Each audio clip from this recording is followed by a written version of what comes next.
On se retrouve aujourd'hui pour un petit tuto pour vous montrer comment faire des plumes pour les crins pour vos chevaux. Donc pour ça, j'ai besoin de plusieurs pots de peinture, principalement les couleurs primaires. J'ai besoin de colle, de petits pinceaux, d'un X-Acto mais c'est facultatif, de ciseaux, de petites pinces, des perles, du fil et des plumes. Ma caméra a fait des siennes, donc j'ai mes deux couleurs rose et marron de prêtes. J'ai déjà posé une couche sur les perles, comme vous pouvez le constater. J'attends que ça sèche, puis je fais l'autre côté, et enfin, je vais passer une dernière couche pour unifier le tout.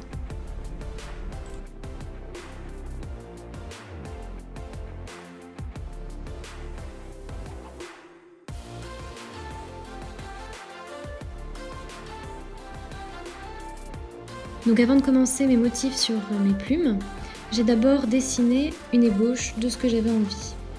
On continue avec la décoration des plumes. Donc je choisis deux plumes. Comment est-ce que je vais les placer par rapport à la pointe de la plume pour qu'on puisse voir un maximum des deux. Et je commence. Donc ici j'ai pris un pinceau assez spécial, mais on peut utiliser un tout petit pinceau, il n'y a pas de problème.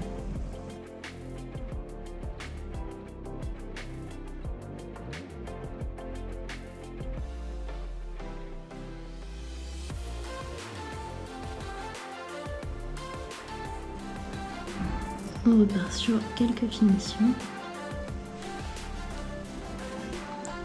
C'est vraiment pas simple parce qu'en fait, les poils,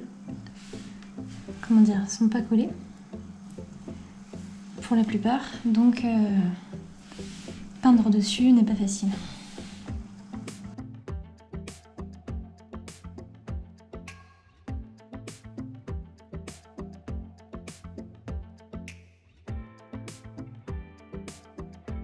Et voilà pour cette première plume, on va maintenant laisser sécher. Pour la seconde plume, je me lance.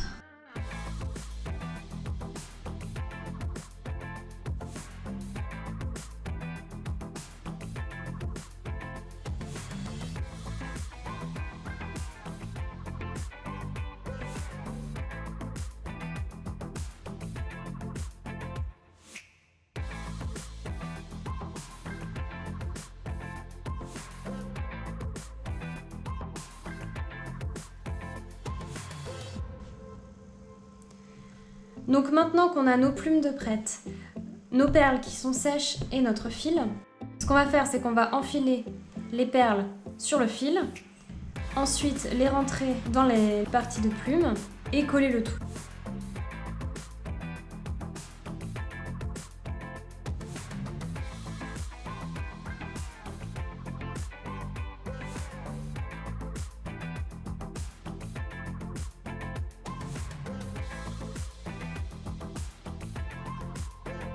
Une fois qu'elles sont toutes rentrées, on va venir bien placer nos plumes.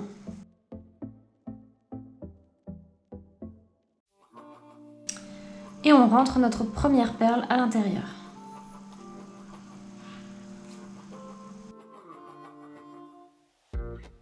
Donc une fois qu'on a placé notre première perle et qu'on a nos deux plumes de placer comme on le souhaite, on prend de l'alcool, on en verse sur les extrémités de la plume qui vont être cachées, ainsi que le fil qu'on a passé à l'intérieur.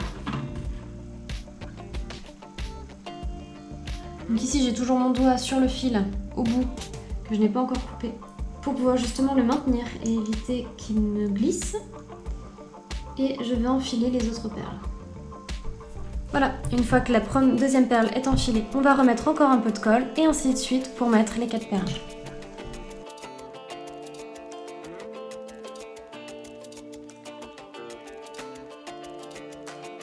Pour le surplus de colle, j'utilise un X-Acto, mais là vous pouvez utiliser ce que vous voulez, un crayon à papier, quelque chose de fin en tout cas, et je viens récupérer le surplus de colle et je le retire. Et de 3, plus que la 4e.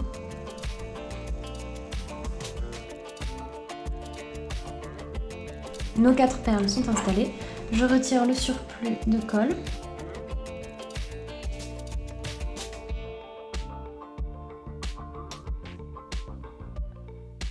Je les maintiens bien, on va bien attendre que ça sèche Et ensuite, on va faire la dernière étape. Donc une fois qu'on en est là, et une fois que ça a bien séché, on va venir ici couper le surplus de plumes pour ne plus le voir. On va devoir couper de la longueur et décider d'une longueur avant de mettre la pince. Donc ici, on va la mettre, je pense à peu près ici.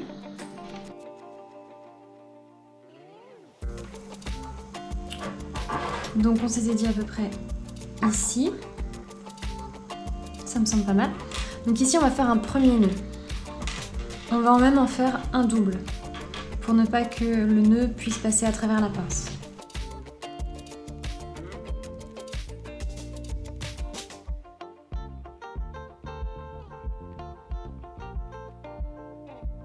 Une fois que ce double nœud est fait, on va tout simplement couper ici et venir le placer là. Une fois qu'on est placé, en fait, on va venir faire un nœud collé à la pince pour que tout simplement la pince n'ait pas à bouger et qu'elle reste bien au bout.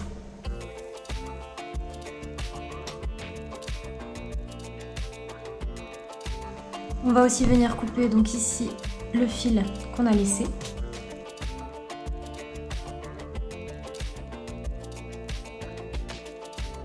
Et notre pince pour crin pour les chevaux avec des plumes est terminée. N'hésitez pas à faire votre propre version ou montrer en commentaire comment vous avez procédé. À la suite de cette vidéo, je vous propose un jeu concours pour gagner cette pince à crin en plumes. Je vous explique en description comment procéder.